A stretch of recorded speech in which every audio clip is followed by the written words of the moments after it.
Pope John Paul II was born Karl Joseph Wojtyła in Wadowice, Poland on May 18, 1920. He quickly rose among the Catholic community, eventually being elected into papacy in 1978 until his death in 2005. Pope John Paul II's actions throughout his pontificate, such as his world travels, fight for human rights, love for the younger generations, and openness to other religions, made the Catholic Church a more globally involved institution that future popes were expected to maintain. Over the course of his pontificate, Pope John Paul II traveled to an astounding 129 different countries, visiting all the continents, a feat never accomplished by any pope before him. For most of the countries he went to, he stayed there at least 1 to 2 days, and he went to countries where the majority of the population wasn't Catholic, for example, India. India is a country that is about 80% Hindu, 15% Muslim, and only 1.55% Catholic. Regardless of the seemingly small numbers, 1.55% of the Indian population is 20 million people.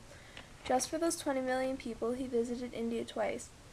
He also traveled to countries which were quite atheistic, such as Japan, France, and the Czech Republic. While these countries had quite large populations of people who weren't religious at all, he still came for how many Catholics there were. One of the main reasons Pope John Paul II traveled so much was in order to be able to give Mass to Catholics around the world. For the popes before him, Catholics would come to the Vatican City to meet the Pope. However, travel was and still is expensive, especially coming from overseas, so meeting the Pope was difficult for Catholics who led impoverished lives and didn't have the money to do so.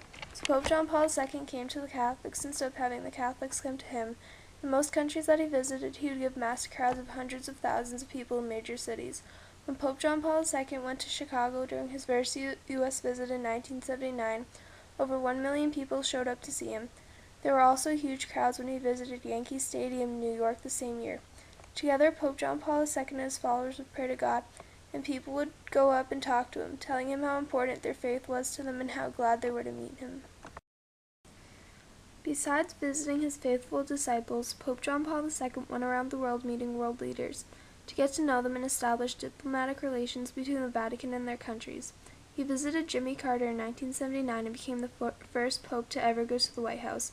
They had a private rendezvous together in the Oval Office for an hour, talking about their Christian faith and issues in the world at the time.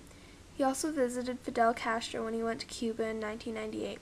His visit to Cuba and the enthusiastic response he got was extremely surprising, since Castro had oppressed religion in Cuba ever since he made Cuba communist in 1959. The final thing he did was visit slums, hospitals, and orphanages, where he spent time with the people and prayed with them in a more personal way. When he went to the Philippines in 1995, he visited slums in Manila, coming into them just to personally meet those living there.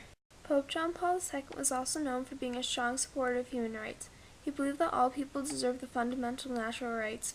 He was an avid supporter of social justice, pacifism, and not using capital punishment or euthanasia.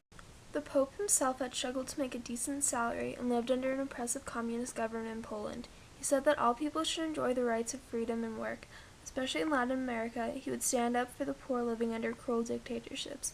When Pope John Paul II visited a poor neighborhood in Brazil, he took off his gold ring and gave it to the bishop to sell on his behalf of the people. In sub-Saharan Africa, he set up a foundation to help Africans get out of poverty and donated money he received from books and pensions. The Pope encouraged nuns and monks to set up hospitals for the needy. In the Vatican, he and Mother Teresa of Calcutta opened the Hostel Dono de Maria. About a fourth of the population living with HIV and AIDS are in Catholic institutions. The Pope was very supportive of his fellow Poles in creating trade unions in Poland.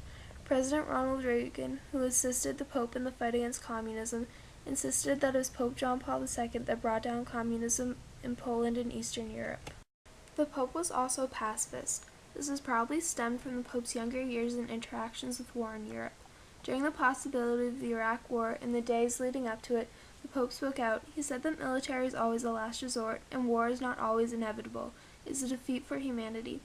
When he talked about the Israeli-Palestinian relations, he said, "They are to live side by side, equally free and sovereign, in mutual respect." An American ambassador to the Vatican said the United States respects and listens to the Pope, even if they stand apart on the issue. The Pope greatly believed in having a natural life. He was a strong activist against capital punishment. The Church had traditionally accepted executions, but John Paul II said that it did not give criminals a chance to change, and taking someone else's life is a violation of their dignity as a human being, even if they had done evil. He said the death penalty should only be used in extreme cases. He spoke about this in his pro-life meeting in 2001 with George Bush. John Paul's belief on euthanasia was that it should only be used to end someone's life if they are dying. It should not be used as assisted suicide. He said suicide is a disrespect for God's power over life and death and should be considered murder. One of the many controversial topics the Pope has covered is his views on abortion. The Pope was totally opposed and believed the fetus to be a living human that should be respected. In the Catholic Church today, if you get an abortion, you are excommunicated from the Church. Pope John Paul II's love and connection to the younger population of Catholics sparked him to create World Youth Day, a celebration to connect the Catholic youth to their religion and strengthen their faith, a tradition still celebrated today all around the world. The first World Youth Day was held on Palm Sunday in 1984, when Pope John Paul II invited hundreds of thousands of young Catholics to St. Peter's Square for an international jubilee of youth, of which over 300,000 people attended. The Pope hoped that the jubilee would renew the younger population's sense of values to strengthen their bond to their religion. Every year after, World Youth Day has been celebrated on Palm Sunday for the same reason, to renew faith in the younger generation of Catholics, whose main focus isn't necessarily on their religion anymore. It is usually celebrated on the diocesan level, where individual towns celebrate on their own, but there have also been 12 international World Youth Day celebrations around the world, in countries including Argentina, Brazil, the United States, and the Philippines, countries which the Catholic Church would previously have ignored.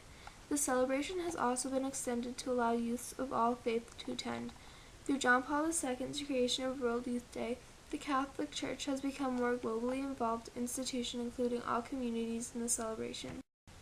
During the World Youth Day in Toronto, Canada in 2002, the last international celebration in John Paul II's papacy before his death, John Paul II spoke to his crowd of 800,000 followers, saying how when, back in 1985, I wanted to start the World Youth Days, I imagined a powerful moment in which the young people of the world could meet Christ, who is eternally young, and could learn from him how to be bearers of the gospel to other young people. This evening, together with you, I praise God and give thanks to him for the gift bestowed on the Church through World Youth Day. Millions of young people have taken part, and as a result have become better and more committed Christian witnesses. Pope John Paul II left behind a legacy with World Youth Day following his death in 2005. Pope Benedict XVI, the following pope, carried on the tradition of celebrating World Youth Day every year, along with the clergy of the Church, who organize the international events. Even today, with Pope Francis, World Youth Day is still being celebrated in honor of Pope John Paul II, the next international celebration being held in Krakow, Poland in 2016.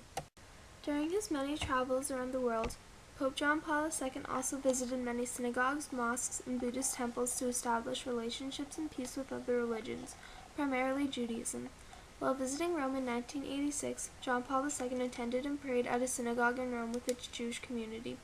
He also traveled to Jerusalem and meditated at the Western Wall, one of the holiest Jewish sites in the entire world, where he wrote and placed a piece of paper to God on the wall, a common act for anyone visiting, which expressed his deep sorrow for all the wrongs the Christians have done to the Jews. In the letter he wrote, asking for your forgiveness, we wish to commit ourselves to genuine brotherhood with the people of the covenant. His goal in doing these tasks was to apologize for all the harm the Catholic Church had brought upon the Jews throughout history. Aside from attending many synagogues during his travels, John Paul II also got the Vatican to publish guidelines for how the Catholic community was expected to teach and preach about Judaism, and issued a document stating the Catholic Church's apology for not standing up to the persecution of the Jews during the Holocaust. During his speech honoring the 50th anniversary of the Warsaw Ghetto Uprising on April 6, 1993, Pope John Paul II said how, as Christians and Jews, following the example of the faith of Abraham, we are called to be a blessing for the world. This is the common task awaiting us. It is therefore necessary for us, Christians and Jews, to be first a blessing to one another. Pope John Paul II was loved by many, but he was also disliked by many. His conservative stand on church issues such as abortion and ordination of women didn't sit well with liberals who supported these rights. John Paul II's views on these perpetually controversial subjects caused thousands of people to leave the Catholic Church because they were disappointed that these somewhat outdated views stayed firmly in place. On the other hand, he was also loved by hundreds of millions of people worldwide because of how he drastically changed the Catholic Church to turn it into a more globally involved institution.